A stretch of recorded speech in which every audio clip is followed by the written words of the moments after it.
लिखा हुआ है बाइबल में, जब दोषी ठहराने वाली वाचा तेजोमय थी तो धर्मी ठहराने वाली वाचा और भी तेजोमय क्यों ना होगी। क्या बोलती बाइबल? दोषी ठहराने वाली वाचा। वो जो पुरानी वाचा थी, जो व्यवस्था की वाचा थी, ओल्ड कवेनेंट ऑफ लॉ था, जो मूसा के द्वारा परमेश्वर ने दिया था, लोगों के मांग करने पर वो लोगों को दोषी ठहराता था।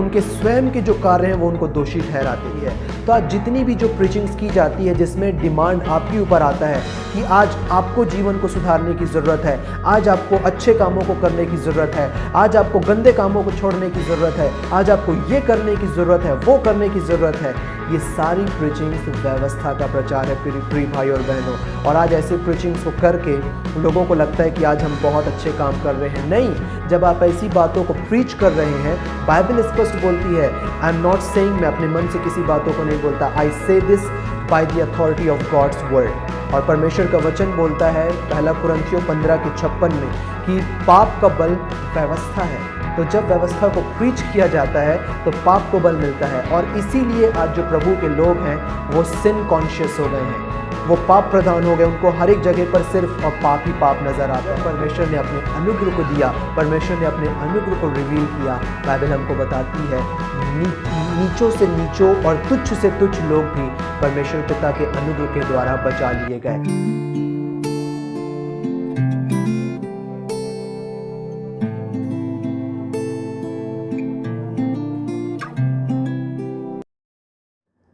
सर्वप्रथम हम परमेश्वर पिता को हृदय से धन्यवाद देते हैं कि परमेश्वर पिता ने फिर से मेरे और आपको ये सुंदर समय दिए कि आज के शाम को मैं और आप, हम प्रभु यीशु मसीह के नाम से हम एक साथ एक जगह पर इस ऑनलाइन प्लेटफॉर्म में हम इकट्ठे हो सके हैं। और हम इस समय के लिए और परमेश्वर के अनुग्रह के लिए हम हृदय से परमेश्वर पिता को धन्यवाद देते हैं। और सारा महिमा और सारा आदर हम अपने उद्धारकर्ता प्रभु यीशु मसीह को देते हैं, क्योंकि हमारे प्रभु यीशु मसीह ही सारी आदर और महिमा और धन्यवाद के योग्य हैं। और हम परमेश्वर पिता को धन्यवाद देते हैं कि आज सिचुएशन जितनी भी संसार की ख़राब होती चली जाए, जो प्रभु यीशु मसीह की जो दुल्हन है, जो चर्च है, जो बिलीवर्स हैं, वो प्रभु यीशु मसीह के प्रकाशन से, प्रभु यीशु मसीह की ज्योति से और भी ज़्यादा चमकते जा रहे हैं और प्रभु की महिमा में निरंतर आगे बढ़ते चले जा रहे हैं। और मुझे बहुत खुशी होती है कि जिस प्रकार से आप लोगों का जो ऑनलाइन प्लेटफॉर्म है जीवनदायी वचन सत्संग, और मैं रेगुलरली आप लोगों के साथ एवरी वीक में जुड़ता हूं, और मुझे आप लोगों के विश्वास को देख कर के मुझे बहुत खुशी और बहुत आनंद होता है कि निरंतर आप लोगों का विश्वास प्रभु यीशु मसीह में बढ़ता चला जा रहा है। और यही हमारा इनहेरिटेंस है कि हम अपने उद्धारकर्ता प्रभु यीशु मसीह में स्ट्रॉन्गर और स्ट्रॉन्गर होते चले जा रहे हैं। सो हम परमेश्वर पिता को उनके अनुग्रह के लिए हम हृदय से धन्यवाद देते हैं। बाइबल मेरे और आपको बताती है, जब आप पढ़ेंगे प्रभु यीशु मसीह का पहला चमत्कार, प्रभु यीशु मसीह का जो पहला मिरेकल जो प्रभु ने काना नगर में यीशु मसीह ने परफॉर्म किया, बाइबल हमको बताती है कि प्रभु यीशु मसीह ने जब अपना पहला मिरेकल वहाँ पे परफॉर्म किया, यूहन्ना रचित सुसमाचार उसके 2 अध्याय को जब आप पढ़ेंगे तो वहाँ पे बाइबल हमको बोलती है कि जब प्रभु यीशु मसीह और उनकी माता जो मरियम थी और उनके डिसाइपल्स, उनके चेले, सबको वहाँ पे नासरत में कफरनहूम में, काना नगर में, बैक में थोड़ा डिस्टर्बेंस हो रहा है इसलिए, हेलो, इसे प्लीज़ चेक करिए, बैक में बहुत डिस्टर्बेंस हो रही है।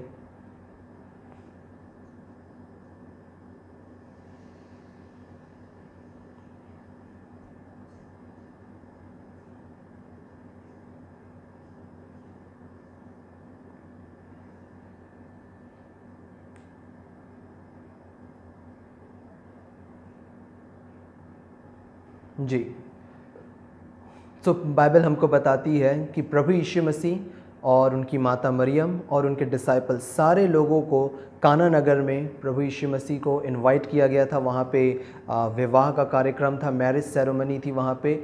और वहाँ पे बाइबल हमको बताती है कि वहाँ पे दाखरस घट जाता है। और जब दाखरस घट जाता है तब प्रभु यीशु मसीह की जो माता थी, जो मरियम थी, वो वहाँ के सेवकों को बोलती है, वहाँ जो काम करने वाले थे, कि जो कुछ वह तुमसे कहे उसे तुम करो। जो कुछ प्रभु यीशु मसीह तुमसे कहे वह तुम करो। और जैसे जैसे प्रभु यीशु मसीह ने उनसे कहा वैसे वैसे सेवकों ने किया। और जब उन्होंने वो किया जो यीशु ने कहा था, तो वहाँ पे बाइबल हमको बताती है कि 6 बड़े मटकों में, नंबर 6 आप याद करिए और इसे लिख करके रख लीजिए, क्योंकि मैंने आपके साथ इसे शेयर किया था कि नंबर 6 हमारी बाइबल में सेलिब्रेशन को रिप्रेजेंट करता है, खुशी को रिप्रेजेंट करता है, आनंद को रिप्रेजेंट करता है। तो 6 बड़े मटकों में जब उन्होंने प्रभु यीशु मसीह की आज्ञा को मान करके जब उन्होंने उसका पालन किया, तो वहाँ पे इतनी बेस्ट वाइन वहाँ पे प्रोड्यूस हुई, जो पीने वाले थे उन्होंने बोला कि जो कोई भी दाखरस पिलाता है तो पहले अच्छे दाखरस को पिलाता है, पर तुमने अच्छे दाखरस को रख छोड़ा था, और बाद में तुम जब लोग पी के छक जाते हैं तब फिर कम क्वालिटी वाला या कम स्टैंडर्ड वाला दाखरस दिया जाता है। बाइबल मेरे और आपको ये बताती है कि हमारे प्रभु यीशु मसीह समय के प्रभु हैं। He is the Lord of time and space.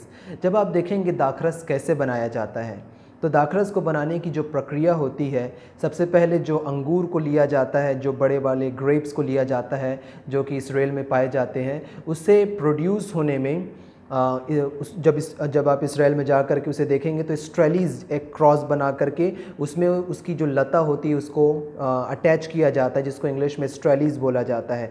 उसमें उसे अटकाया जाता है और उसमें प्रोड्यूस होने में, ग्रेप्स फलने में उसमें 6 से 7 साल लग जाते हैं। फिर भी जो फार्मर जो होते हैं वो 8 से 10 साल इंतज़ार करते हैं कि अच्छी दाख प्रोड्यूस हो जिसके द्वारा वाइन अच्छा हो।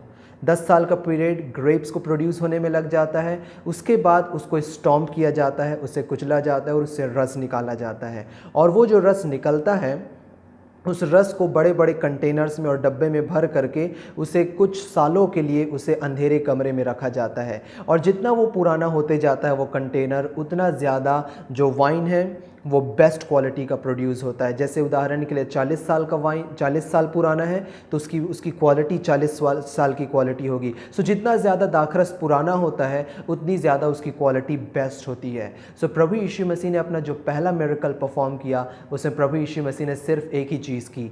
प्रभु यीशु मसीह ने जो पूरा समय था, जो पूरा टाइम था, हम मान लेते हैं 100 साल का समय रहा होगा, प्रभु यीशु मसीह ने उसको कंप्रेस कर दिया। इन अ ब्लिंक प्रभु यीशु मसीह ने समय को कंप्रेस कर दिया, या समय को प्रभु ने रिवर्स कर दिया। और जब प्रभु ने समय को कंप्रेस किया तो वहाँ पे बेस्ट क्वालिटी का दाखरस वहाँ पे प्रोड्यूस हुआ। तो यहाँ पे हुआ क्या? यहाँ पे वो हुआ कि बाइबल हमको बताती कि जब उन्होंने यीशु की बात को माना तब वहाँ पे बेस्ट क्वालिटी का दाखरस वहाँ पे प्रोड्यूस हुआ। आज हमको अपने उद्धारकर्ता प्रभु यीशु मसीह की सुनने की और उनको मानने की ज़रूरत है। We need to hear Jesus. हमको सिर्फ प्रभु यीशु मसीह की सुनने की ज़रूरत है, क्योंकि जो यीशु बोलेंगे और वो हम करेंगे, हम करने का मतलब है वी हैव टू बिलीव, हमको उस पर विश्वास करना है। करने वाले हमारे प्रभु यीशु मसीह हैं। जैसे बाइबल कुलुसियों में बोलती है, Jesus is the one who works in us both to will and to work. जो हमारे अंदर इच्छा भी प्रोड्यूस करते हैं, किसी कार्य को करने के लिए इच्छा देते हैं और उस कार्य को करते भी हैं। तो आपके मन में जो इच्छा और जो बातें आती हैं कि मैं इसे कर लूँ, मैं उसे कर लूँ प्रभु की महिमा के लिए, वो आपकी ओर से नहीं, एक्चुअली में वो प्रभु आपके मन में उस इच्छा को डालते हैं और प्रभु उस इच्छा को पूरी करते हैं कि उसके द्वारा हमारे प्रभु यीशु मसीह के नाम की महिमा हो। आज हम अपने प्रभु यीशु मसीह के अनुग्रह को हम बाइबल में से देखेंगे और थोड़ी सी बेसिक बातों को हम परमेश्वर के वचन में से देखेंगे जो बाइबल हमको पुराने नियम में बताती है। और स्पेशली परमेश्वर पिता ने जब इसराइलियों को मिस्र देश से निकाला, वहाँ पास की स्टोरी से हम परमेश्वर के अनुग्रह को देखेंगे, क्योंकि हमारे प्रभु यीशु मसीह पुराने नियम में बहुत ही सुंदर तरीके से प्रभु यीशु मसीह छिपे हुए हैं, प्रभु यीशु मसीह हिडन है। और जब पवित्र आत्मा उस पर्दे को हटाते हैं, उस वेल को हटाते हैं, तो हमें हमारे प्रभु यीशु मसीह का फ्रेश रेवलेशन मिलता है।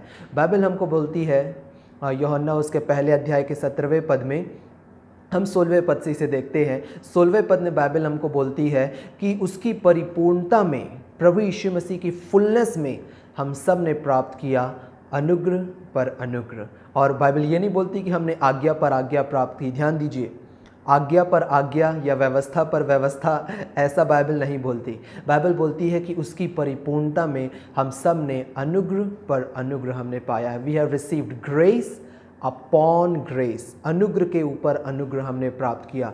अब अनुग्रह का मतलब क्या होता है? ग्रेस इज़ वेरी सिंपल, इसे ध्यान से समझिए। अनुग्रह का वो मतलब होता है कि वो सारी आशीष जिसके योग्य मैं और आप हम नहीं हैं, वो सारी आशीष जो हमको मिलती है यीशु मसीह के द्वारा, वो कहलाता है अनुग्रह। उदाहरण के लिए, हम पापों की क्षमा के योग्य नहीं हैं। हमने कोई भी ऐसा अपने जीवन में अच्छा काम नहीं किया कि हमें परमेश्वर की सुरक्षा मिले, हमें पापों की क्षमा मिले, हमें परमेश्वर का पक्ष मिले। हमने ऐसा कोई भी काम नहीं किया जिससे हमें ये सारी आशीष परमेश्वर की ओर से मिले। पर चूंकि प्रभु यीशु मसीह ने क्रूस में दाम चुकाया है, इसलिए परमेश्वर ने अपने अनुग्रह को हमारे ऊपर प्रकट किया, इसलिए आज वो सारी आशीष हमको मिलती है। सो इसे सीधे शब्दों में हम बोलें तो अनुग्रह वो आशीष है जिसके हम योग्य नहीं हैं। आप यदि नोट्स ले रहे हैं तो आप इसे लिख सकते हैं, अनुग्रह वो आशीष है जिसके हम योग्य नहीं है, जिसे इंग्लिश में बोलते हैं undeserved, unmerited and unearned favour of God. परमेश्वर की वो आशीष जिसके हम योग्य नहीं हैं। अब यहाँ पे प्रश्न आता है कि क्यों परमेश्वर की आशीष आज हमको मिलती है जिसके हम योग्य नहीं हैं? क्योंकि प्रभु यीशु मसीह ने क्रूस के ऊपर वो सारे पापों को और वो सारे श्राप को ले लिए जिसके योग्य प्रभु यीशु मसीह नहीं थे। प्रभु यीशु मसीह योग्य नहीं थे कि वो परमेश्वर के दंड को प्राप्त करें। प्रभु यीशु मसीह योग्य नहीं थे कि उन्हें कोड़े से मारा जाए। प्रभु यीशु मसीह ने ऐसा कोई भी गलत काम नहीं किया जिससे उनके चेहरे पर थूका जाए, उन्हें थप्पड़ से मारा जाए, उनके बाइबल हमको बताती है कि उन्हें उनके सिर पर कांटों का मुकुट पहनाया जाए। कोई भी ऐसा काम प्रभु ने नहीं किया था। वो मेरे और आपकी पनिशमेंट थी, वो मेरा और आपका दंड था। प्रभु यीशु मसीह उस योग्य नहीं थे, परंतु यीशु ने उन सारी चीज़ों को अपने ऊपर लिया। क्योंकि यदि प्रभु यीशु मसीह जब उसे ले लिए जिसके योग्य प्रभु यीशु मसीह नहीं थे, इसलिए आज मेरे और आपको वो मिलता है जिसके योग्य मैं और आप नहीं थे, जो है परमेश्वर का अनुग्रह, परमेश्वर की कृपा, परमेश्वर की क्षमा, परमेश्वर की सुरक्षा और सारी आशीष। यदि हम सारी आशीष को यदि हम देखें तो उसमें बहुत ज़्यादा समय लग जाएगा, जो बाइबल हमको बताती है। सो ये परमेश्वर का अनुग्रह है। 16वें पद में, 17वें पद में बाइबल हमको बताती है कि क्योंकि व्यवस्था, जब हमने अनुग्रह पे अनुग्रह प्राप्त किया, उसके बाद बाइबल बोलती है for the law was given through Moses but grace and truth came through Lord Jesus Christ. व्यवस्था तो मूसा के द्वारा दिया गया, परंतु अनुग्रह और सच्चाई प्रभु यीशु मसीह के द्वारा पहुंची। पुराने नियम में परमेश्वर पिता ने जो व्यवस्था थी, जो आज्ञाएं थी, परमेश्वर पिता ने अपने दास मूसा के द्वारा परमेश्वर ने उसे दिया, परंतु अनुग्रह को परमेश्वर ने किसी दास के द्वारा नहीं दिया। परमेश्वर पिता स्वयं अपने प्रिय पुत्र को भेजे, और जिस प्रकार से परमेश्वर ने अपने दास के द्वारा व्यवस्था को दिया था, उदाहरण के लिए जिस प्रकार से आप चिट्ठी आप अपने किसी मित्र को भेजते हैं या अपने किसी रिश्तेदार को देते हैं, तो वो चिट्ठी पोस्टमैन के द्वारा उसे दी जाती है। पोस्टमैन देने का काम करता है, एक मध्यस्थ का काम करता है। परंतु जब आप पर्सनली अपने उस मित्र से जा कर के मिलेंगे तो वो एक अलग ही इंटीमेसी की बात होती है, अलग ही आत्मीयता की बात होती है। उसी प्रकार से परमेश्वर पिता ने व्यवस्था जो थी, आज्ञाएं जो थी, परमेश्वर ने अपने दास के द्वारा दी, मूसा के द्वारा। जिस प्रकार से पोस्टमैन देता है उसी प्रकार से परमेश्वर ने दी, परंतु अनुग्रह को देने के लिए परमेश्वर ने अपने प्रिय पुत्र प्रभु यीशु मसीह को भेजे। बाइबल हमको बताती है कि जब परमेश्वर पिता ने इसराइलियों को मिस्र देश से निकाला, मिस्र देश से लेकर के सीनै पहाड़ तक इसराइली पूरी तरह से वो परमेश्वर के अनुग्रह पर थे। और जब आप इस पूरी यात्रा को पढ़ेंगे, मिस्र देश से सीनै पहाड़ तक की यात्रा को, आपको एक भी जगह पर ये नहीं मिलेगा कि कोई भी इसराइली की मृत्यु हुई हो, कोई भी इसराइली को परेशानी हुई हो, कोई भी इसराइली के हाथ पैर में दर्द हुआ हो, या कोई भी इसराइली भूखा मरा हो या पानी के प्यास के द्वारा मरा हो। हाँ, जब उन्हें भूख लगती थी, प्यास लगती थी, वो भले ही बड़बड़ाते थे। और मैं आपको ये भी बताना चाहता हूँ कि बड़बड़ाना जो है ये पाप है, पर उस पाप का दंड भी परमेश्वर पिता उन्हें नहीं देते थे। ध्यान से सुनिए, मिस्र देश से सीनै पहाड़ तक ये पूरा अनुग्रह का समय था, और इस पूरे अनुग्रह के समय में इसराइली जितना भी गलती किए, जितना भी पाप किए, परमेश्वर के द्वारा चुने हुए जो अगुए थे मूसा और हारून, उनके ऊपर वो बड़बड़ाए। जो परमेश्वर पिता मन्ना दे रहे थे, उस मन्ना को वो बोलते थे ये तुच्छ भोजन वस्तु तू हमें खिला रहा है। बाइबल में ये स्पष्ट लिखा हुआ है, ये तुच्छ भोजन वस्तु तू हमें खिला रहा है, मन्ना के लिए वो बोलते थे, और परमेश्वर के ऊपर वो बड़बड़ाते थे। ये सारा काम वो किया करते थे, परंतु एक भी जगह पे बाइबल हमको नहीं बताती है कि मिस्र देश से सीनै पहाड़ तक कोई भी इसराइली की मृत्यु हुई हो, या कोई भूखा मरा हो, या प्यासा मरा हो, बल्कि परमेश्वर ने उनकी इच्छा को या उनकी जो मांग रहती थी, परमेश्वर ज़रूरत से ज़्यादा परमेश्वर पिता पूरा करते थे। और परमेश्वर पिता उन्हें हर रोज़ के लिए नई सप्लाई, नया अनुग्रह परमेश्वर पिता उन्हें देते थे। परमेश्वर ने उन्हें स्पष्ट बोला था कि जो तुम मन्ना तुम्हें गिरेगा, एक दिन के लिए तुम जितना खाना चाहते हो तुम उसे एक दिन के लिए भरपूरी के साथ तुम खाओ, जितना तुम लेना चाहते हो, डिपेंडिंग ऑन योर सेटिस्फैक्शन। परमेश्वर ने लिमिट नहीं दिया था कि तुम 2 ही मन्ना लेना या 2 रोटी खाना, 3 रोटी खाना, नहीं, जितना तुम चाहो। पर परमेश्वर ने वहाँ पे कंडीशन दी थी कि जो भी यदि बच जाए उसे कल के लिए मत रखना। यदि तुम उसे कल के लिए रखोगे तो उसमें कीड़ा लग जाएगा और वो खराब हो जाता था, क्योंकि परमेश्वर चाहते थे कि मैं तुम्हें नया सप्लाई, मैं नया अनुग्रह तुम्हें दूंगा। और ये सारी चीज़ बहुत ही रेलिवेंट है और क्लब होती है बहुत सुंदर हमारे प्रभु यीशु मसीह से। जब प्रभु यीशु मसीह, यूहन्ना 6वें अध्याय में आप पढ़ेंगे, जब प्रभु यीशु मसीह जब 5 रोटी और 2 मछली के द्वारा जब प्रभु यीशु मसीह 5000 लोगों को खिलाए, और मैं विश्वास करता हूँ कि वहाँ पे 10,000 से ज़्यादा लोग रहे होंगे, क्योंकि वहाँ पे जो महिलाओं और बच्चों की गिनती है वो नहीं दी हुई है, सिर्फ 5000 पुरुषों की गिनती दी हुई है। तो यूहन्ना 6वें अध्याय में स्पष्ट लिखा हुआ है कि लोगों ने जितना चाहा उतना उन्होंने खाया, as much as they would, जितना उन्होंने चाहा उतना उन्होंने खाया। प्रभु यीशु मसीह ने उन्हें रेस्ट्रिक्ट नहीं किया था कि तुम 2 ही रोटी खाओ, 3 रोटी खाओ, जितना लोगों ने चाहा। डिमांड लोगों के पास थी कि मैं यदि 10 रोटी में मैं सेटिस्फाइड हूँ, ओके, 5 रोटी में सेटिस्फाइड हूँ, ओके। प्रभु बोल रहे as much as you would, तुम जितना खाना चाहते हो। सेम जो प्रभु ने पुराने नियम में मन्ना के द्वारा प्रभु यीशु मसीह ने कहा था, और वो मन्ना और कोई नहीं है। जब आप यूहन्ना 6वें अध्याय में ही पढ़ेंगे, 5वें अध्याय और 6वें अध्याय में, तो स्पष्ट होगा, प्रभु यीशु मसीह ने स्पष्ट बोला, तुमको क्या लगता है कि तुम्हारे बाप दादा जंगल में मन्ना खाए और मर गए? वो मन्ना मैं हूँ। आई एम द रियल मैना who came down from heaven. मैं वो असली मन्ना हूँ। और वो मन्ना क्या है? हमारे प्रभु यीशु मसीह की बॉडी है, जिसे प्रभु यीशु मसीह ने तोड़ करके हमको दिया। और प्रभु यीशु मसीह ही वो इसराइलियों को फीड करते थे, वो इसराइलियों को सप्लाई करते थे। इस प्रकार से ब्यूटीफुली हमारे प्रभु यीशु मसीह पुराने नियम में वो छिपे हुए हैं, और पवित्र आत्मा उसे अनवेल करते हैं, जिसे हम अपने यीशु को हम अनुग्रह में देखने के लिए पाते हैं। तो वो जो पीरियड था, पूरा जो पीरियड था, वो अनुग्रह का पीरियड था। इसराइली पूरी तरह से वो परमेश्वर के अनुग्रह के ऊपर थे। परमेश्वर पिता अपने अनुग्रह को कंटिन्यूसली डिस्पेंस करते थे उनके ऊपर में, उनकी गलतियों को क्षमा करते थे, उन्हें आशीष देते थे, उन्हें सुरक्षा देते थे। और सबसे बड़ी बात जो थी कि परमेश्वर की प्रेजेंस जो है, परमेश्वर की उपस्थिति जो है, वो इसराइलियों के बीच में हुआ करती थी। और बादल के दिन को बादल के खंभे के रूप में और रात को आग के खंभे के रूप में परमेश्वर की प्रेजेंस उनके बीच में रहती थी, और परमेश्वर पिता उनके बीच में वास करते थे। परंतु जब इसराइली सीनै पहाड़ के नीचे में आए, जब इसराइली सीनै पहाड़ के नीचे में आए, तब इसराइलियों ने एक मांग रखी। अब बहुत से लोग बोलते हैं कि परमेश्वर ने 10 आज्ञा दी है, परमेश्वर ने 10 आज्ञा दी है और तुमको 10 आज्ञा को पालन करना ज़रूरी है, तुमको आज्ञाओं को पालन करना ज़रूरी है। प्रिय भाइयों और बहनों, परमेश्वर की कभी इच्छा नहीं थी कि वो आज्ञा को दे। लोगों ने परमेश्वर से मांग की कि तू हमें आज्ञा दे। अभी मैं आपके साथ बाइबल से इसे शेयर करूंगा, और इन सारी चीज़ों को आप देखिए कि how Bible gives the answer, word by word, scripture by scripture. एक एक चीज़ें पवित्र शास्त्र के अनुसार है, बाइबल के अनुसार है, और आप उसे मार्क करते चलिए कि क्या बाइबल हमको बताती है, क्या परमेश्वर पिता हमको बताना चाहते हैं। इसे स्पष्ट देखिए कि बाइबल हमको बताती है, रोमियो उसके 3 अध्याय में आप पढ़ेंगे कि व्यवस्था के द्वारा, जो कि आज्ञाएं थी, व्यवस्था के द्वारा कोई भी प्राणी परमेश्वर के सामने धर्मी नहीं ठहर सकता, क्योंकि व्यवस्था के द्वारा पाप की पहचान होती है। किसके द्वारा? व्यवस्था के द्वारा। व्यवस्था आकर के बताई कि ये पाप है, ये गलत है, ये ऐसा है, ये वैसा है। व्यवस्था बताई, व्यवस्था वहाँ पे मांग रखी कि तुम चोरी ना करना, तुम हत्या ना करना, तुम ना करना, तुम ना करना। अब यहाँ पे ध्यान दीजिए कि परमेश्वर पिता कभी नहीं चाहते थे कि इसराइली व्यवस्था के अधीन रहे। परमेश्वर पिता हमेशा चाहते थे कि इसराइली मेरे अनुग्रह के अधीन रहे, मेरे अनुग्रह के अंदर में रहे, और हर एक मेरी आशीष को, जिसके वो योग्य नहीं है, उसको वो इंजॉय करें, उसको वो रिसीव करें। और वो आशीष इसलिए थी क्योंकि हमारे प्रभु यीशु मसीह वो आने वाले थे और बलिदान होने वाले थे, और ये प्रभु यीशु मसीह की परछाई थी, प्रभु यीशु मसीह की शैडो थी।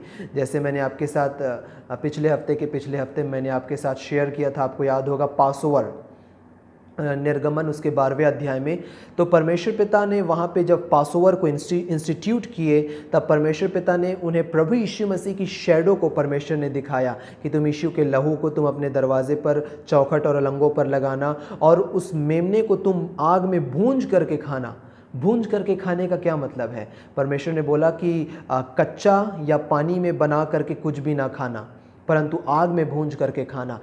आग में भूंजने का मतलब होता है प्रभु यीशु मसीह की सफरिंग को, उसकी उस पीड़ा को, यीशु के उस दुख को तुम स्मरण करना। और वो यीशु की परछाई थी। और जब प्रभु, आज मैं और आप, हम क्रूस के बाद हमारा जीवन है, तो हमें पता है कि जिस प्रकार से उस मेमने को आग में भूंजा जाता है, तो आग उसे जलाती है, उसे रोस्ट करती है, रोस्टेड लैम्प बोला जाता है। क्रूस के ऊपर परमेश्वर की न्याय की आग, परमेश्वर की दंड की आग वो प्रभु यीशु मसीह के ऊपर पड़ी, और प्रभु यीशु मसीह को वो बहुत बुरी तरीके से वो बर्न करी, यीशु मसीह को वो जलाई। यीशु मसीह को लिटरली यदि हम कहें बाइबल के वर्ड्स में, तो प्रभु यीशु मसीह क्रूस के ऊपर वो रोस्टेड लैम्प थे, वो भूंजे हुए मेमने थे, जिससे इसराइलियों ने निर्गमन 12 अध्याय में उन्होंने खाया था। और आज मैं और आप, हम उसे प्रभु भोज के रूप में खाते हैं। और इसे अभी कुछ हफ्तों के बाद हम पासओवर में, मैं और आप, हम इसे ऑब्जर्व करेंगे। हम अपने उद्धारकर्ता प्रभु यीशु मसीह के कार्यों को, उनके फिनिश्ड वर्क को जो उन्होंने क्रूस पर पूरा किया। सो बाइबल हमको बताती है कि प्रभु यीशु मसीह उस समय में वो शैडो थे।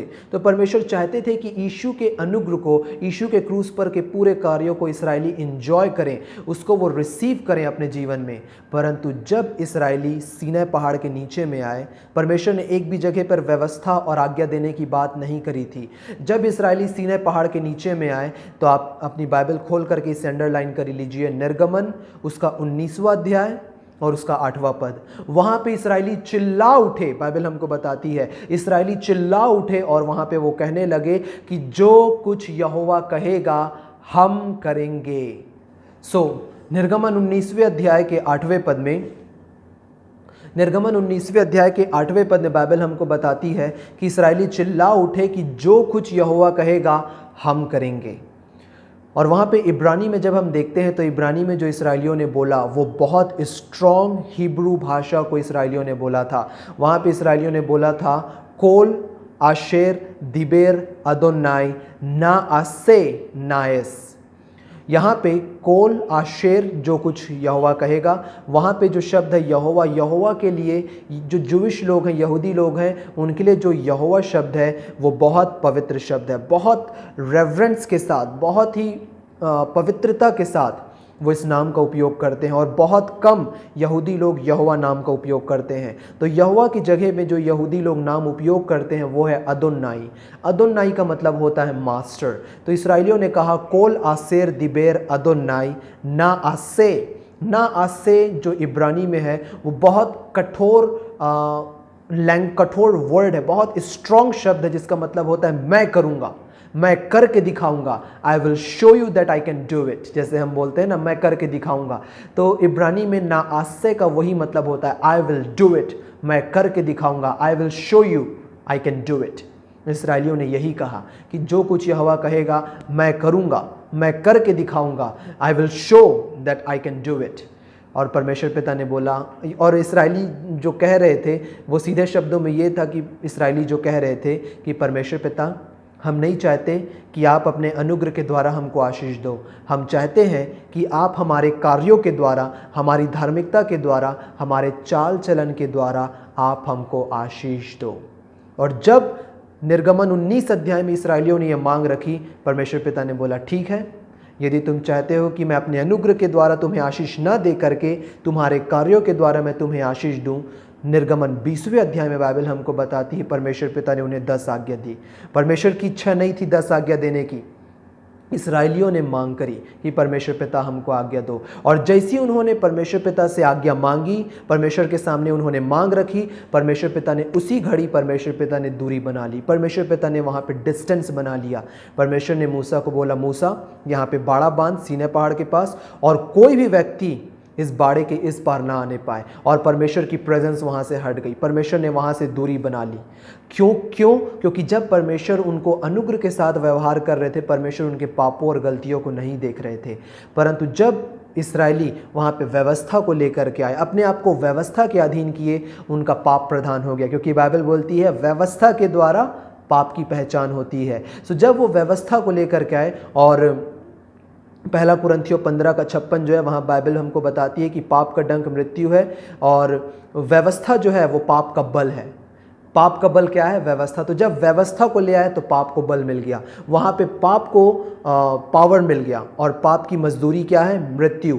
तो जैसे ही उन्होंने व्यवस्था के अधीन अपने आप को किया, बाइबल हमको बताती उसी वक्त 3000 इसराइली और 3000 जो लोग थे उसी वक्त वो मार दिए गए, और परमेश्वर ने अपनी प्रेजेंस को हटा लिया वहाँ से, परमेश्वर ने दूरी बना ली, और परमेश्वर ने बोला ठीक है, ये है आज्ञा, अब तुम इस आज्ञा का पालन करो। और परमेश्वर पिता ने वहाँ पे कंडीशन दी। जब आप व्यवस्था विवरण 28 अध्याय को पढ़ेंगे, वहाँ पे स्पष्ट लिखा हुआ है कि जो व्यक्ति आज्ञा पालन करना चाहता है, so if you follow all the commandments, तुम परमेश्वर की सारी आज्ञा का पालन करोगे, निश्चित परमेश्वर पिता तुमको आशीष देंगे। परंतु यदि तुम एक भी आज्ञा का पालन करने में यदि तुम चूक करोगे, तो God has to curse you, परमेश्वर पिता तुमको श्रापित करेंगे। ये व्यवस्था विवरण 28 में स्पष्ट लिखा हुआ है।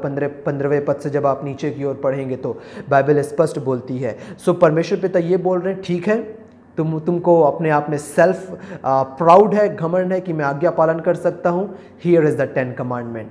और जब इतने दिन तक जब हम देख रहे थे कि मिस्र देश से सीनै पहाड़ की जो यात्रा है, एक भी जगह पे इसराइलियों ने मूर्ति पूजा की पाप या किसी प्रकार का गलत पाप उन्होंने परमेश्वर के विरुद्ध नहीं किया, परंतु जैसी परमेश्वर ने उन्हें व्यवस्था दी, सबसे पहली ही आज्ञा को वहाँ पे वो तोड़ रहे थे।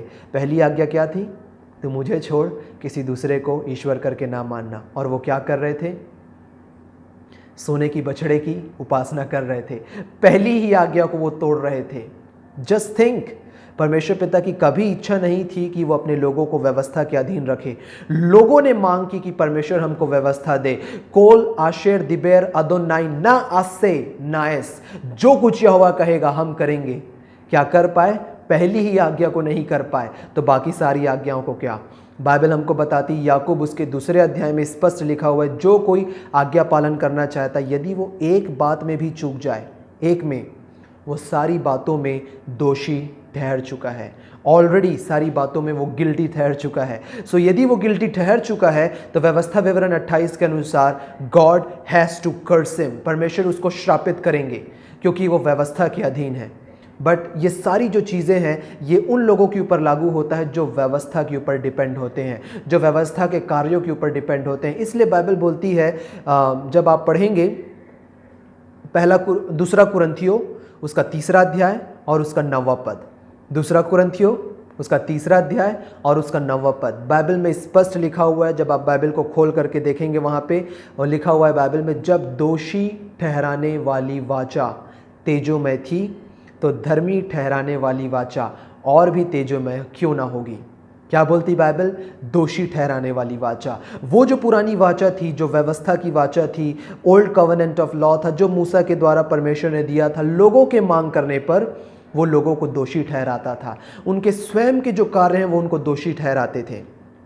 उसी प्रकार से आज मैंने बहुत सी जगह पर देखा है कि आज बहुत सी जगह पे आज्ञाओं को प्रीच किया जाता है, 10 आज्ञा को प्रीच किया जाता है। तुमको 10 आज्ञा को पालन करना ज़रूरी है, you have to follow the 10 commandments. और उसके अलावा और भी आज्ञाओं को, जिस प्रकार से you have to do this, you have to do that, तुमको ये करना है, तुमको वो करना है, तुमको अपने जीवन को सुधारना है, तुमको ऐसा करना है, तुमको वैसा करना है, तुमको ये करना है। प्रिय भाई और बहनों, जहाँ कहीं भी मांग आपके ऊपर आती है कि आपको करना है, वो व्यवस्था की टीचिंग्स हैं। बाइबल स्पष्ट बोलती है, बाइबल ये बोलती है कि व्यवस्था जो है वो मांग करती है। लॉ इज डिमांड, तुम व्यभिचार ना करना, तुम चोरी ना करना, तुम हत्या ना करना, तुम किसी वस्तु का लालच ना करना, तुम ना करना, यू शैल नॉट। व्यवस्था मांग करती है। तो आज जितनी भी जो प्रीचिंग्स की जाती है जिसमें डिमांड आपके ऊपर आता है कि आज आपको जीवन को सुधारने की ज़रूरत है, आज आपको अच्छे कामों को करने की ज़रूरत है, आज आपको गंदे कामों को छोड़ने की ज़रूरत है, आज आपको ये करने की ज़रूरत है, वो करने की ज़रूरत है, ये सारी प्रीचिंग्स व्यवस्था का प्रचार है प्रिय भाई और बहनों। और आज ऐसे प्रीचिंग्स को करके लोगों को लगता है कि आज हम बहुत अच्छे काम कर रहे हैं। नहीं, जब आप ऐसी बातों को प्रीच कर रहे हैं, बाइबल स्पष्ट बोलती है, आई एम नॉट सेइंग, मैं अपने मन से किसी बातों को नहीं बोलता, I say this by the authority of God's word. और परमेश्वर का वचन बोलता है पहला कुरिन्थियों 15:56 में कि पाप का बल व्यवस्था है। तो जब व्यवस्था को प्रीच किया जाता है तो पाप को बल मिलता है। और इसीलिए आज जो प्रभु के लोग हैं वो सिन कॉन्शियस हो गए हैं, वो पाप प्रधान हो गए। उनको हर एक जगह पर सिर्फ और पाप ही पाप नज़र आता है, उनको गलतियां ही गलतियां नज़र आती हैं। परंतु बाइबल हमको बताती है कि कोई भी परमेश्वर की आज्ञा का सिद्ध और सही रीति से पालन नहीं कर सका। 1500 वर्ष तक परमेश्वर ने इस्राएलियों को व्यवस्था के अधीन रखा। और जो महान से महान लोग थे, यहाँ तक कि दाऊद को परमेश्वर पिता ने क्या बोला, ये मेरे मन के अनुसार है। दाऊद भी फेल हो गया, दाऊद भी एक पाप कर बैठा, और वो सब आपको पता है। सो दाऊद भी व्यवस्था के अधीन फेल हो गया। परंतु जब परमेश्वर ने अपने अनुग्रह को दिया, परमेश्वर ने अपने अनुग्रह को रिवील किया, बाइबल हमको बताती है नीचों से नीचों और तुच्छ से तुच्छ लोग भी परमेश्वर पिता के अनुग्रह के द्वारा बचा लिए गए। बाइबल मेरे और आपको बताती है जब प्रभु यीशु मसीह इस पृथ्वी पर थे, प्रभु यीशु मसीह ने स्पष्ट इस बात को बोला। जक्कई के दृष्टांत को जब आप पढ़ेंगे, जक्कई वाली पूरी स्टोरी को, तो वहाँ पे प्रभु यीशु मसीह ने बोला कि मनुष्य का पुत्र खोए हुओं को ढूंढने के लिए और उनका उद्धार करने के लिए आया है। एक जगह पे प्रभु यीशु मसीह ने बोला कि वैद्य बीमारों के लिए होता है, डॉक्टर इज़ फॉर द सिक। मैं धर्मियों को नहीं, जो कि अपने कार्यों के द्वारा अपने आप को धर्मी बोलते थे कि हम धर्मी हैं, मैं धर्मियों को नहीं परंतु मैं पापियों को बुलाने और उनका उद्धार करने के लिए आया हूँ। सो प्रभु यीशु मसीह इस पृथ्वी पर आए, परमेश्वर की सारी आज्ञाओं का, सारी व्यवस्था का प्रभु यीशु मसीह ने सही और सिद्ध रीति से पालन किए। और जब कलवरी के क्रूस के ऊपर प्रभु यीशु मसीह ने बोला फिनिश्ड, पूरा हुआ, तो सारी आज्ञाएं, सारी कमांडमेंट्स वहाँ पे फुलफिल हो गई। परमेश्वर की जो होली डिमांड थी, परमेश्वर की जो पवित्र मांग थी, व्यवस्था की मांग, प्रभु यीशु मसीह ने उसे सिद्ध और सही रीति से प्रभु यीशु मसीह ने फुलफिल किया। तो आज जब आप प्रभु यीशु मसीह पर विश्वास करते हैं, when you believe in Jesus, परमेश्वर पिता आपको आज्ञा पालन में 100/100 अंक देते हैं। आपको कुछ भी करने की आवश्यकता नहीं है, शारीरिक रूप से, फिजिकली परफॉर्म करने की आपको ज़रूरत नहीं है। All you need to do is to believe. जब आप यीशु पर विश्वास करते हैं तब परमेश्वर आपको आज्ञा पालन में 100/100 परमेश्वर पिता आपको देते हैं। आप मत्ती से प्रकाशित वाक्य पूरी बाइबल ट्रेस करिए, हर एक जगह पे आपको मिलेगा विश्वास, विश्वास और विश्वास। पुराने नियम में परमेश्वर पिता हमेशा लोगों से अलग होते थे, उनसे डिपार्ट होते थे। जब आज्ञा की मांग उन्होंने की, परमेश्वर पिता हमेशा, और इवन जब मूसा ने परमेश्वर से मांग की, God I want to see your face, मैं आपका चेहरा देखना चाहता हूँ परमेश्वर पिता, परमेश्वर ने बोला जब यदि तू मेरा चेहरा देखेगा तो कोई भी मेरे चेहरे को देख करके वो जीवित नहीं रह सकता। तो परमेश्वर पिता हमेशा डिपार्ट होते थे, उनसे अलग होते थे, क्योंकि परमेश्वर की पवित्रता में कोई भी पापी खड़ा नहीं हो सकता। यदि परमेश्वर की पवित्रता में कोई भी पापी खड़ा होता तो उसी घड़ी वो मर जाता। सो मूसा ने परमेश्वर के बैक पार्ट्स को, परमेश्वर के पीछे के हिस्सा को मूसा देखने के लिए पाया था। परंतु जब प्रभु यीशु मसीह इस पृथ्वी पर आए, ये व्यवस्था की बात है, व्यवस्था की बात है कि व्यवस्था में कोई भी व्यक्ति, अभी भी यदि आप अपने आप को व्यवस्था के अधीन करते हैं तो आप परमेश्वर की प्रेजेंस में आप खड़े नहीं हो सकते। यदि आप आज्ञा पालन के अधीन अपने आप को रखना चाहते हैं, आप परमेश्वर की उपस्थिति में आप खड़े नहीं रह सकते। और जब आप अनुग्रह के ऊपर हैं तो प्रभु यीशु मसीह ने इसे बहुत सुंदर बोला। यूहन्ना पहला अध्याय जो हमने देखा 16, 17, 18वें पद में, वहाँ पे हमारे उद्धारकर्ता प्रभु यीशु मसीह ने बोला कि परमेश्वर को कभी किसी ने नहीं देखा, इकलौता पुत्र जो पिता की गोद में है उसी ने उसे प्रकट किया है। No one has seen the father, the beloved son who is in the bosom of father has revealed him. प्रभु यीशु मसीह ने परमेश्वर को रिवील किया। तो जब आप प्रभु यीशु मसीह की पूरी मिनिस्ट्री को जब आप देखेंगे, यीशु की पूरी सेवकाई को देखेंगे, प्रभु किया परमेश्वर के हृदय को प्रभु यीशु मसीह ने प्रकट किया कि परमेश्वर के हृदय में क्या भरा हुआ है। और जब हम पूरी प्रभु की मिनिस्ट्री और सेवकाई को देखते हैं तो हमें पता चलता है कि परमेश्वर के हृदय में ये भरा हुआ है कि परमेश्वर चाहते हैं कि आप स्वस्थ रहो, हर एक परेशानी से बचो। परमेश्वर चाहते हैं कि आप लंबा जीवन जियो, बीमारी से बचे रहो, दुख दर्द और तकलीफ से बचे रहो, पापों से बचे रहो। परमेश्वर चाहते हैं कि आप पवित्रता का जीवन जियो, और ये सारी चीज़ों को प्रभु यीशु मसीह ने दिया, प्रभु यीशु मसीह ने इसे प्रकट किया। एंड मोस्ट इंपॉर्टेंटली बाइबल मेरे और आपको बताती है, मरकुस 5वें अध्याय में जब प्रभु यीशु मसीह याईर के घर जा रहे थे, तो जब याईर के घर जा रहे थे तो एक स्त्री पीछे से आ करके यीशु के वस्त्र के आंचल को छूती है। अब ध्यान रखिए, यूहन्ना 1:18 में हमने क्या देखा? बाइबल बोलती है कि प्रभु यीशु मसीह पिता को प्रकट करने के लिए आए। किसी ने पिता को नहीं देखा, इकलौता पुत्र जो पिता की गोद में है उसी ने उसे प्रकट किया। सो यीशु मसीह वो स्वयं परमेश्वर है। Jesus is God in flesh. प्रभु यीशु मसीह 100% मनुष्य और 100% परमेश्वर, वो दोनों थे। तो जब प्रभु यीशु मसीह जा रहे थे याईर के घर और स्त्री पीछे से आ करके यीशु के वस्त्र के आंचल को जब वो छूती है, बाइबल बोलती है प्रभु यीशु मसीह पीछे फिर करके देखते हैं। I love this. यीशु मसीह पीछे फिर करके देखते हैं। पुराने नियम में सब लोग यीशु मसीह के, क्योंकि यीशु मसीह उस समय में हिडन थे पुराने नियम में, सो यीशु मसीह के बैक पार्ट्स को, परमेश्वर के पीछे के हिस्सा को हर एक लोग देखते थे, क्योंकि परमेश्वर पिता उनसे डिपार्ट होते थे, परमेश्वर पिता उनसे अलग होते थे।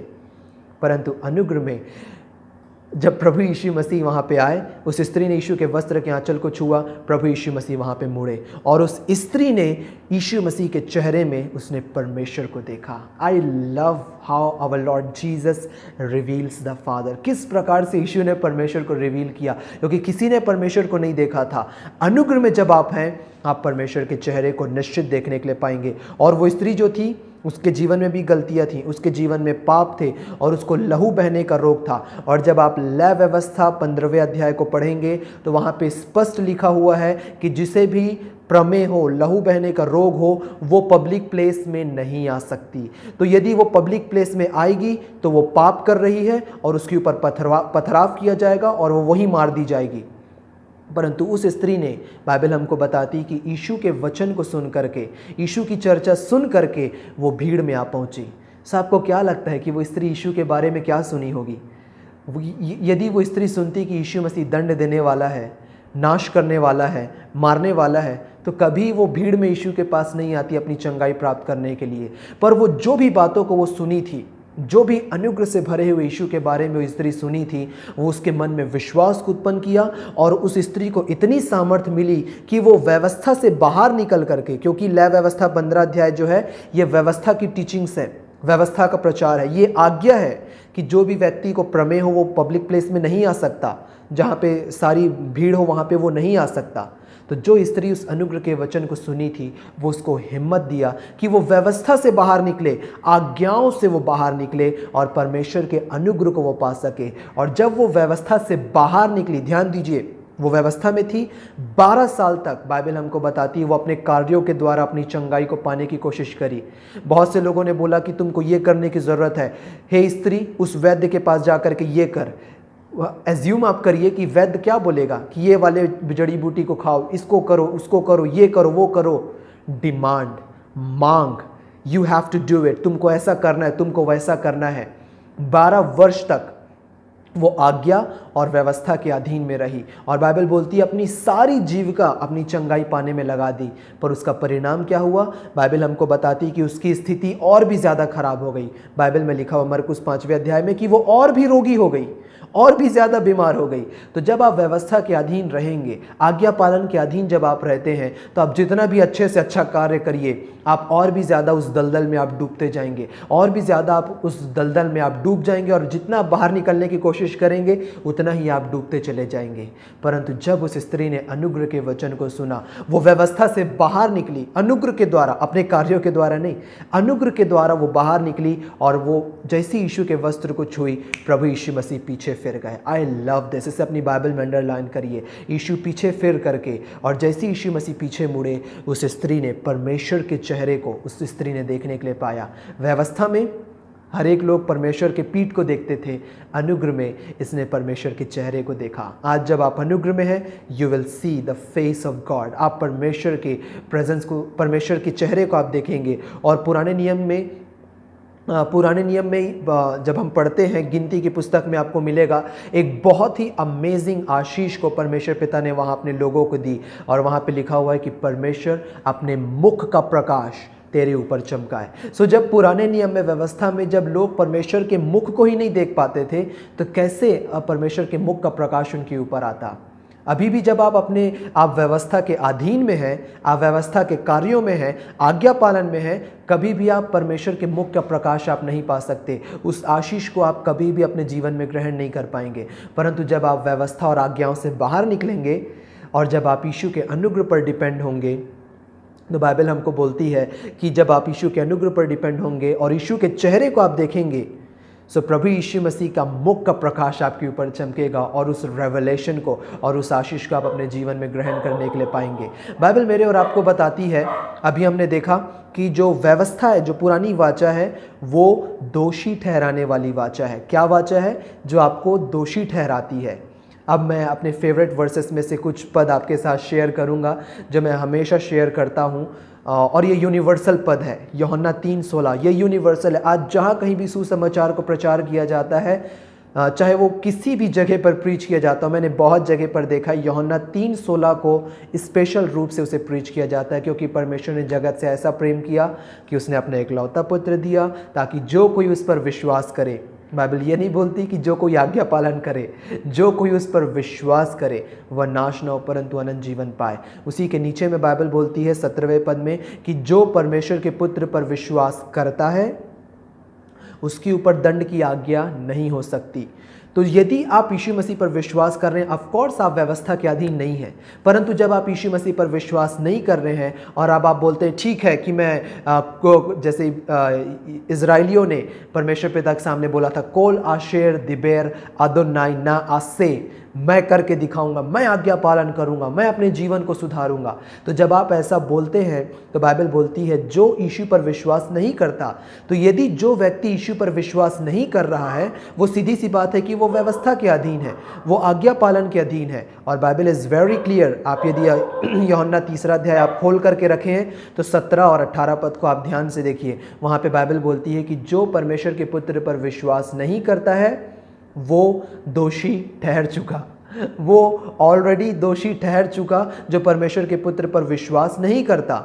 और जब वो दोषी ठहर चुका तो वो कैसे दोषी ठहर रहा है? इसलिए क्योंकि वो आज्ञा के अधीन है या व्यवस्था के अधीन है। बाइबल इसे स्पष्ट बताती है कि दोषी ठहराने वाली वाचा के वो अधीन है जो दोषी ठहराती है।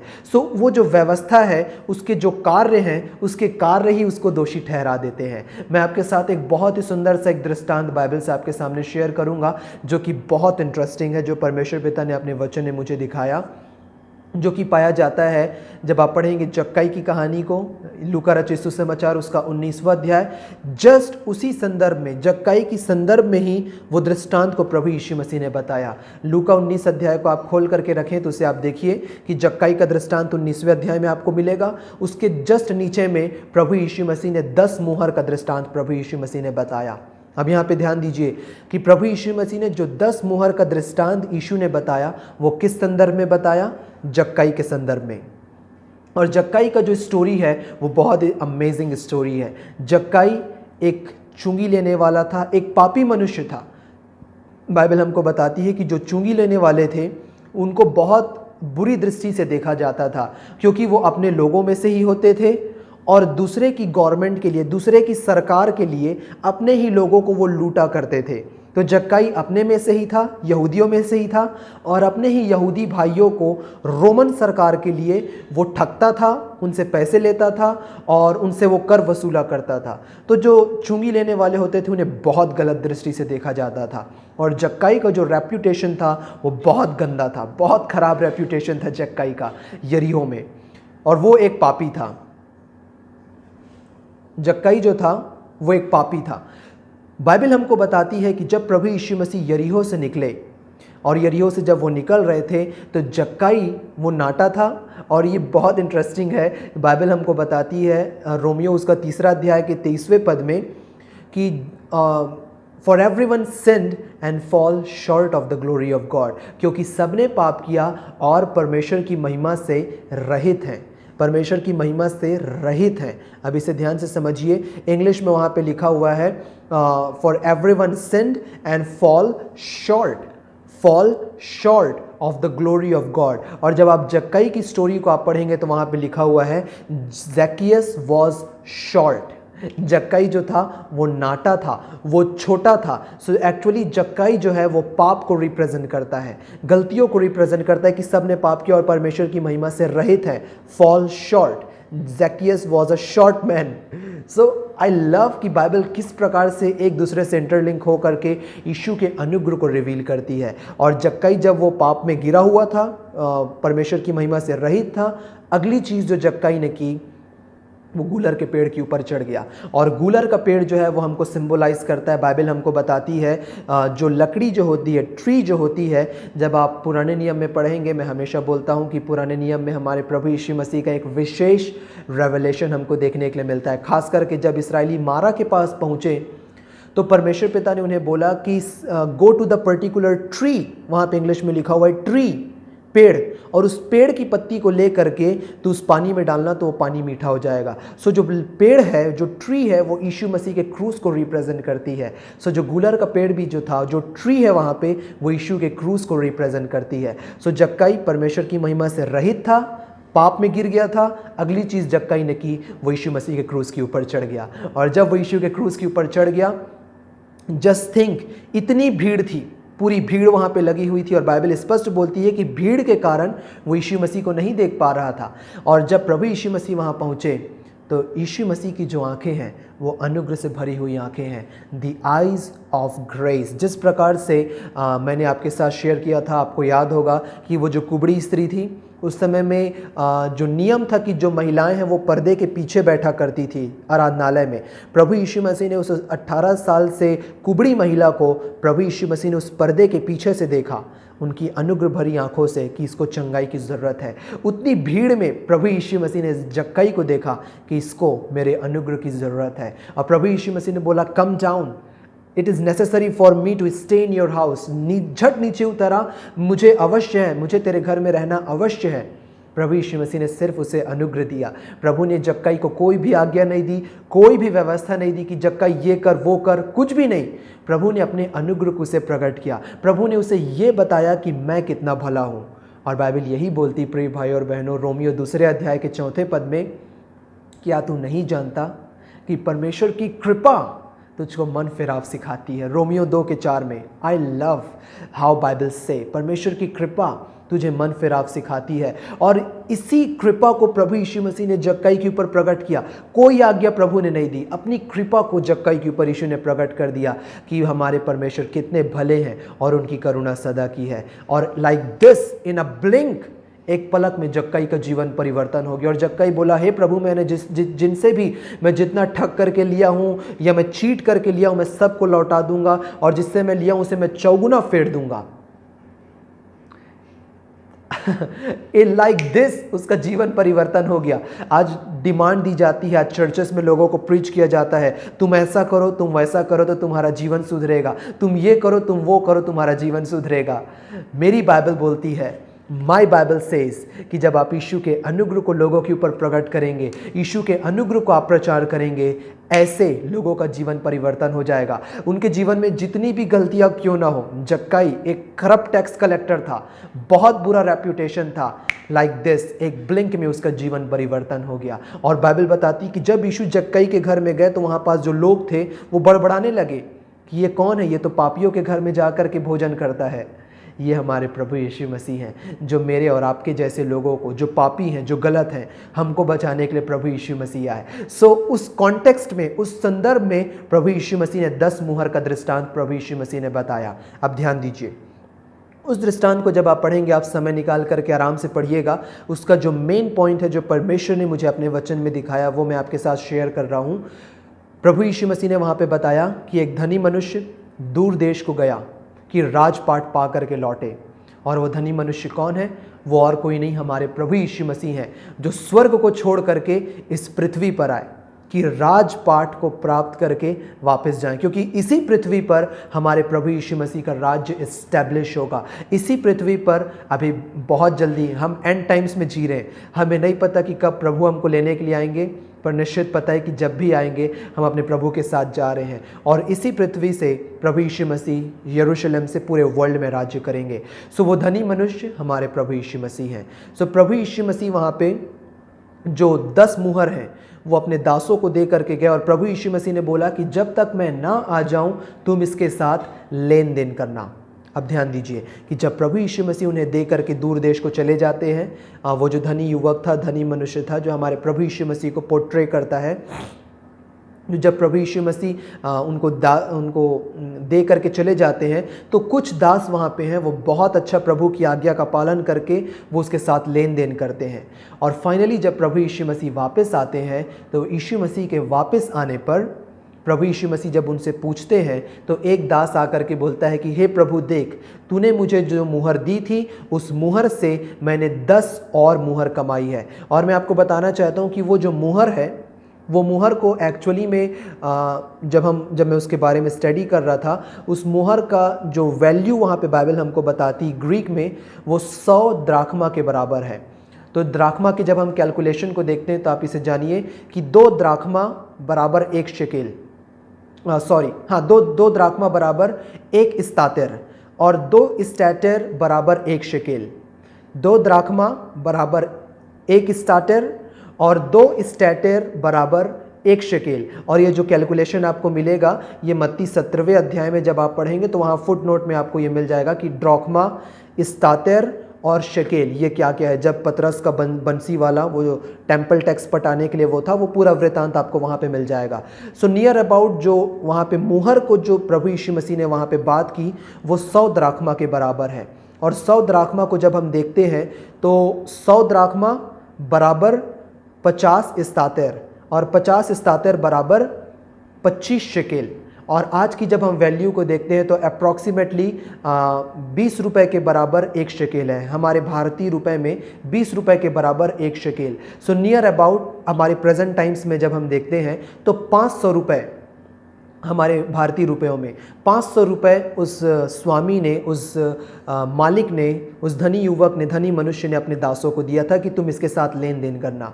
और जब उसे दे करके वो वहाँ पे चला जाता है और वापस आता है तो एक बोलता है कि हे प्रभु, तूने मुझे एक जो मुहर दी थी उस मुहर से देख मैंने 10 और मुहरें मैंने कमाई है। मतलब आप 500 को 10 में गुणा कर सकते हैं तो उसका कैलकुलेशन वहाँ पे आ जाएगा। मैंने 10 और मुहर कमाई है। प्रभु ने बोला, धन्य हे विश्वास योग्य दास, तू थोड़े में ही विश्वास योग्य रहा। फिर दूसरा आकर के बोलता है, प्रभु तूने मुझे 1 मुहर दी थी, देख मैंने और 5 मुहर वहाँ पे कमाई है। प्रभु से बोलते हैं, पहले वाले को बोलते हैं 10 नगर पर तू हाकिम बन जा, 10 नगर पर तू अधिकारी बन जा। उसी प्रकार 5 को बोलते हैं तू 5 नगर पर हाकिम बन जा। परंतु जो तीसरा आता है वहाँ पे आप ध्यान देंगे, जो तीसरा मनुष्य वहाँ पे आता है वो आकर के बोलता है कि हे प्रभु, ये रही तेरी मुहर जो तूने मुझे दी थी और ये रहा क्योंकि मैं जानता था। और वहाँ पे बाइबल में लिखा हुआ है कि वो जो मनुष्य था वो प्रभु यीशु मसीह को बोलता है, उस धनी युवक को बोलता है कि ये तेरी मुहर है प्रभु, इसे मैंने अंगोछे में लपेट करके मैंने इसे ज़मीन में दबा दिया था। उस शब्द को अंडरलाइन करिए, अंगोछा।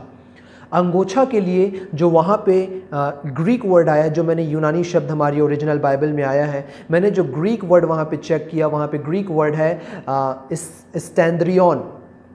सैंद्रियन का मतलब होता है वो कपड़ा, वो हैंकरचीफ जब किसी की मृत्यु हो जाती है तो उसमें उसे लपेटा जाता है। वो कपड़ा, अंगोछे का मतलब होता है वो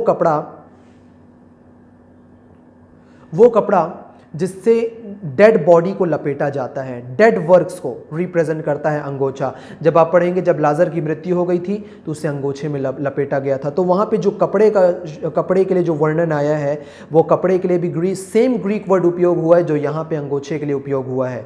सो वो जो दास था वो ये बोल रहा है कि मैंने कपड़े में, अंगोछे में और उस कपड़े में जिससे डेड बॉडी को, लाश को जिससे लपेटा जाता है, उससे मैंने तेरे मुहर को लपेट करके मैंने मिट्टी में दबा दिया था। सो वो जो अंगोछा है वो डेड वर्क्स को रिप्रेजेंट करता है, वो मनुष्य की स्वयं के कार्यों को रिप्रेजेंट करता है, सेल्फ राइचियसनेस को रिप्रेजेंट करता है। और वो दास वहाँ पे प्रभु यीशु मसीह को बोलता है, वो धनी युवक को जो कि हमारे प्रभु यीशु मसीह को रिप्रेजेंट करता है, वो बोलता है कि हे प्रभु, हे स्वामी, मैं जानता था तू बहुत कठोर मनुष्य है और तू वो सारी चीज़ों को लेता है जिसे तू नहीं दिया है, और तू वो भी काटता है जिसे तू नहीं बोया है। सो प्रभु यीशु मसीह उसे क्या बोलते हैं कि मैं तेरे ही शब्दों से मैं तुझे दोषी ठहराता हूँ। वहाँ पे बाइबल में लिखा हुआ है, मैं तेरे ही शब्दों से, तेरे ही स्टेटमेंट से, जो बातें तू बोल रहा है उस तेरे ही शब्दों से मैं तुझे दोषी ठहराता हूँ। क्यों? क्योंकि ये जो मनुष्य था ये अपने स्वयं के कार्यों के ऊपर निर्भर था, ये अपनी स्वयं की राइचियसनेस के ऊपर डिपेंड था। वो जो अंगोछा है वो स्वयं के कार्यों को रिप्रेजेंट करता है। You have to do this, you have to do that, तुमको ये करना है, तुमको वो करना है। तो जब वो अपने स्वयं के कार्यों के ऊपर डिपेंड हुआ, प्रभु यीशु मसीह ने बोला, मैं तेरे ही कार्यों के द्वारा, तेरे ही शब्दों के द्वारा, तेरे द्वारा बोले गए अक्षरों के द्वारा ही मैं तुझे दोषी ठहराता हूँ। परंतु जो बाकी दो थे, जो प्रभु के अनुग्रह पर डिपेंड हुए, प्रभु के अनुग्रह को जिन्होंने ग्रहण किया और जो यीशु ने कहा था वो उन्होंने किया। जैसे मैंने इस मैसेज की स्टार्टिंग में ही मैंने बोला कि काना नगर में सेवकों ने वो किया जो यीशु ने बोला था, तो उन्हें वो मिला जो उन्होंने कभी इमेजिन नहीं किया था। यहाँ पे दो दासों ने वो किया जो यीशु ने बोला, इससे लेन देन करना। यीशु के अनुग्रह की बातों को उन्होंने ग्रहण किया, और जब इन्होंने वो किया जो यीशु ने बोला था, इनको वो मिला जिन्होंने कभी नहीं सोचा था। प्रभु यीशु मसीह ने बोला 10 नगर पर अधिकारी हो जा, एक को यीशु ने बोला 5 नगर पर हाकिम हो जा, मतलब सीधे शब्दों में उन नगरों पर राज्य कर, रूल कर उन नगरों के ऊपर। सो प्रभु यीशु मसीह का जब राज्य आएगा, सो हम भी इन सारे नगरों के ऊपर हम राज्य करेंगे जो प्रभु यीशु मसीह हमको देंगे, जिसमें प्रभु यीशु मसीह हमको असाइन करेंगे। और स्पेशली ये मेरा पर्सनल मेरी इच्छा है जो मैं आप सबके साथ बताना मांग रहा हूँ कि जब प्रभु यीशु मसीह आएंगे तो मैं अपने प्रभु से सुनना चाहता हूँ, और मैं चाहता हूँ कि आप सब भी अपने जीवन का ये गोल बना करके रखें कि जब प्रभु यीशु मसीह आए तो आप भी प्रभु यीशु मसीह से वही सुने जो पहले दास ने सुना, धन्य हे विश्वास योग्य दास, तू थोड़े में विश्वास योग्य रहा, well done my good and faithful servant. धन्य है मेरे विश्वास योग्य दास, तूने वो किया जो मैंने कहा था। और क्या करना है हमें? सिर्फ विश्वास। All we have to do is to believe। जो यीशु मसीह पर विश्वास नहीं करता वो दोषी ठहर चुका, और वो जो अपने, यदि आप यीशु मसीह पर विश्वास नहीं कर रहे, मतलब आप व्यवस्था के अधीन हैं, आप आज्ञा पालन के अधीन हैं, तो आपके कार्य ही जो हैं, आपके चाल चलन जो ही हैं, वो स्वयं आपको दोषी ठहराते हैं। ये जो तीसरा मनुष्य था, इसने वो नहीं किया जो यीशु ने कहा था। यीशु ने जो अनुग्रह की बातें उससे कही थी, इसने वो नहीं किया। इसका सीधा सा मतलब है कि वो जब यीशु की बातों को नहीं मान रहा, मतलब ये अपने स्वयं के कार्यों को मान रहा है, अपने स्वयं की बातों को वो मान रहा है। और जब वो अपने स्वयं के कार्यों को और स्वयं की बातों को जब वो मान रहा था, अपने स्वयं की धार्मिकता को जब वो मान रहा था, तो प्रभु ने बोला, मैं तेरे ही स्टेटमेंट से, तेरे ही कार्यों से मैं तुझे दोषी ठहराता हूँ। और ये प्रभु यीशु मसीह दोषी नहीं ठहराते, क्योंकि बाइबल हमें बोलती है कि जो वाचा है दोषी ठहराने वाली वाचा, तो उसके जो कार्य हैं, उसके कार्य उसको दोषी ठहरा रहे थे। तो आज जब आप प्रभु यीशु मसीह पर विश्वास कर रहे हैं प्रिय भाई और बहनों, आपके ऊपर दंड की आज्ञा हो ही नहीं सकती।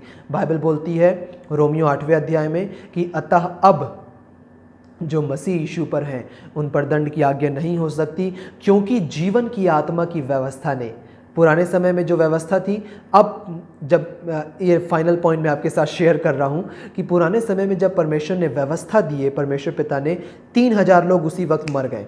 परंतु और वो उस समय जब आप पढ़ेंगे तो वो पेंटीकोस्ट का दिन था। परंतु जब यहाँ पे नए नियम में पेंटीकोस्ट के दिन में जब परमेश्वर ने अपने पवित्र आत्मा को परमेश्वर पिता ने दिए, बाइबल हमको बताती है जब पवित्र आत्मा आए उसी वक्त 3000 लोग प्रभु यीशु मसीह में बचा लिए गए। एक व्यवस्था मारती है, दूसरी व्यवस्था जीवन देती है।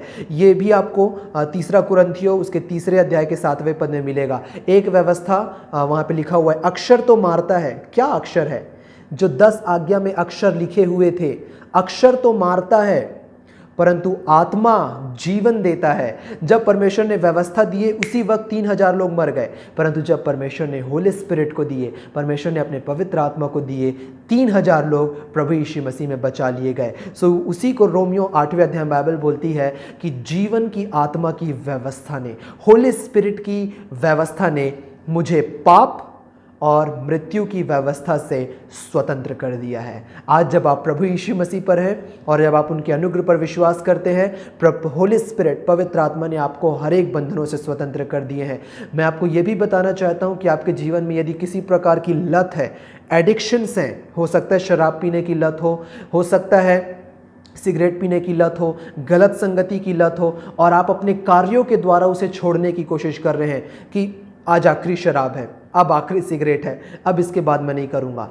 अब आई गारंटी कि जब आप अपने कार्यों के द्वारा उसे करेंगे और छोड़ने की कोशिश करेंगे, आप फिर से उस कार्य को आप करने लगेंगे। परंतु जब आप वहाँ पे प्रभु यीशु मसीह को कार्य करने के लिए देंगे कि प्रभु मैं इस लत को नहीं तोड़ सकता, पर मैं आपके पवित्र आत्मा की सामर्थ को रिसीव करता हूँ, और प्रभु आप इस अपने अनुग्रह से इस लत को आप तोड़ दीजिए प्रभु। आई गारंटी कि पवित्र आत्मा वहाँ पे कार्य करेंगे और सुपरनेचुरली वो लत वहाँ पे टूट जाएगी। और बाइबल इसे बोलती है कि जीवन की आत्मा की व्यवस्था ने मुझे पाप और मृत्यु की व्यवस्था से स्वतंत्र कर दिया है। और नए नियम में, गॉस्पेल्स में प्रभु यीशु मसीह ने बोला, जिसे पुत्र ने स्वतंत्र कर दिया वो निश्चित स्वतंत्र हो चुका है। सो प्रिय भाइयों और बहनों, यदि आपने अभी तक इस अद्भुत प्रभु को अपने जीवन में ग्रहण नहीं किया है, और यदि आपने आज जो वचन सुना है और आपके मन में यदि प्रश्न आ रहा है कि अर्पित, मैं इन सारी चीज़ों से, सारी आज्ञा पालन से हट करके, बाहर निकल करके मैं यीशु मसीह के अनुग्रह को पाना चाहता हूँ। जैसे वो स्त्री 12 वर्ष तक वो व्यवस्था में थी, उसकी स्थिति और ख़राब होती गई, वो और दलदल में डूबती गई। उसी प्रकार आज आप चाह रहे हैं कि मैं भी इस दलदल से बाहर निकल करके, क्योंकि आपने अनुग्रह से भरे हुए यीशु के बारे में आपने सुना है, जैसे उस स्त्री ने अनुग्रह से भरे हुए यीशु की चर्चा सुन करके भीड़ में पीछे से आई, और आप पूछ रहे हैं कि अर्पित मैं क्या करूं? बाइबल बोलती है प्रभु यीशु मसीह पर विश्वास कर तो तू और तेरा घराना उद्धार पाएगा। प्रभु यीशु मसीह पर जब आप विश्वास कर रहे हैं तो अनंत जीवन आपका है। प्रभु यीशु मसीह पर जब आप विश्वास कर रहे हैं तो आपके ऊपर दंड की आज्ञा नहीं हो सकती। प्रभु यीशु मसीह पर आप विश्वास कर रहे हैं, बाइबल बोलती है यूहन्ना 5वें अध्याय के 24वें पद में कि आप मृत्यु से पार होकर के आप अनंत जीवन में प्रवेश हो चुके हैं, और स्वर्ग की सारी आशीष आज आपके ऊपर एप्लीकेबल हो जाएगी आपके एक डिसीजन में, आपके एक निर्णय पर, आज जब आप यीशु मसीह को अपने जीवन में ग्रहण करेंगे। सो यदि आप प्रभु यीशु मसीह को अपने जीवन में रिसीव करना चाहते हैं, ग्रहण करना चाहते हैं, मैं चाहूँगा कि विश्वास के साथ आप एक छोटी सी प्रार्थना मेरे साथ करें और यीशु को अपने जीवन में ग्रहण करें। चलिए मेरे पीछे आप प्रेयर करिए। प्यारे पिता परमेश्वर, मैं आपको हृदय से धन्यवाद देता हूँ कि आपने मुझसे इतना प्रेम किए प्यारे पिता, कि आपने मेरे लिए अपने प्यारे बेटे प्रभु यीशु मसीह को इस पृथ्वी पर भेजे। मैं धन्यवाद देता हूँ प्यारे पिता कि प्रभु यीशु मसीह वो मेरे सारे पापों को, अधर्मों को, गंदे कामों को, बुराइयों को वो लेकर के क्रूस में बलिदान हो गए। मैं धन्यवाद देता हूँ प्यारे पिता कि प्रभु यीशु मसीह वो मेरे पापों के लिए मारे गए, परंतु मेरे धर्मी ठहरने के लिए मृतकों के बंधन में से जी उठे हैं। और मैं धन्यवाद देता हूँ प्यारे पिता, और मैं विश्वास करता हूँ कि प्रभु यीशु मसीह आज जीवित हैं और आपकी दाहिनी ओर विराजमान है मेरे युगानुयुग के महायाजक के रूप में। मैं धन्यवाद देता हूँ प्यारे पिता कि आज आपकी अनुग्रह, आपकी सामर्थ, आपकी सुरक्षा आज मेरे पास है, मेरे ऊपर है प्यारे पिता। मैं धन्यवाद देता हूँ प्यारे पिता कि आज, अब, इसी वक्त मैं मसीह यीशु में नई सृष्टि हूँ। मैं मसीह यीशु में परमेश्वर की धार्मिकता हूँ, क्योंकि परमेश्वर पिता आपकी पवित्र आत्मा ने मुझे मृत्यु से और व्यवस्था से स्वतंत्र कर दिया है प्यारे पिता। आज मैं यीशु मसीह को अपने जीवन में विश्वास के द्वारा ग्रहण करता हूँ, और आपके पवित्र आत्मा की प्रेजेंस को, पवित्र आत्मा की उपस्थिति को मैं अपने जीवन में मांगता हूँ प्यारे पिता। और मैं विश्वास के साथ ये अंगीकार करता हूँ कि यीशु मसीह मेरे प्रभु और मेरे उद्धार करता है, आज से युगानुयुग के लिए। धन्यवाद प्यारे पिता, प्रभु यीशु मसीह के नाम से मांगते हैं, आमीन, आमीन, आमीन। यदि आपने ये प्रेयर की है तो मैं आपको बताना चाहता हूँ कि अब आप मसीह यीशु में नई सृष्टि हैं। अब आपका परमेश्वर के परिवार में स्वागत है। और अब आप जब बाहर जाते हैं तो यीशु मसीह की ज्योति को अपने जीवन से फैलाइए कि आपके जीवन से हमेशा प्रभु यीशु मसीह के नाम की महिमा हो। और परमेश्वर पिता आपको, जब हम नेक्स्ट वीक हम फिर से जुड़ेंगे, तो परमेश्वर पिता आपको और आपके परिवार को हर एक प्रकार की आशीषों से माला माल करें। और परमेश्वर पिता, खास करके ये मेरी आप लोगों के लिए प्रेयर है कि परमेश्वर पिता आपको प्रभु यीशु मसीह की पहचान में ज्ञान और प्रकाश की आत्मा देवें, कि आपके मन की आंखें ज्योतिर्मय हो जाएं और आप निरंतर प्रभु यीशु मसीह में आगे बढ़ते चले जाएं। May God bless you all and shalom.